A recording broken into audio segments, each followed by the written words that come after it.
छान वाटलं काकी तुम्ही आलात. आता आपलं मुंबईत हक्काचं घर आहे, कधीही या. हा चालेल, बाय.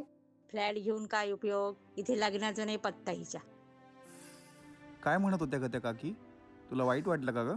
हे बघ, योग्य वेळ आणि योग्य व्यक्ती आली की होईल की लग्न, पण त्याआधी मला माझ्या आई वडिलांना सुखात ठेवणं ही माझी जबाबदारी आहे ना. नाही, बरोबर आहे. पण मला तुझं नवीन घर दाखव ना. अरे हो, ये ना, घर दाखवते. सो हा माझा सुंदर असा हॉल, जिथे मी खूप मस्त माझ्या आयुष्यातला टाइम स्पेंड करते. ये, हे माझं छानसं किचन.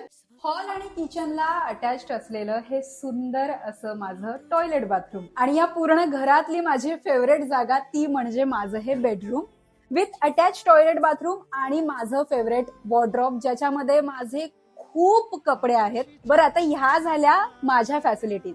अजून तुला सांगायचं झालं म्हणजे school, college, hospital, DMart, mall सगळं काही अगदी जवळ आहे. बाप रे, खूप महाग पडला असेल का तुला हा फ्लॅट? इतक्या सुखसुविधा बघून मला सुद्धा आधी तेच वाटलेलं, पण इथे 2 BHK सुद्धा फक्त 1.2 CR पासून सुरू आहे. पण मुंबईत केवढे कन्स्ट्रक्शन सुरू आहेत, नक्की विश्वास तरी कोणावरती ठेवायचा? मलाही हीच भीती होती, पण या प्रोजेक्टमध्ये तुम्ही इन्व्हेस्ट केलं ना, तर तुम्हाला फॅसिलिटीज पासून तुमच्या सेफ्टी पर्यंत कशाचीच काळजी करायची गरज नाहीये. इथे फ्लॅट घ्यायचं माझं स्वप्न तर पूर्ण झालं. आता तुमची वेळ आहे. डिटेल्स कॅप्शन मध्ये दिलेत, नक्की कॉन्टॅक्ट करा.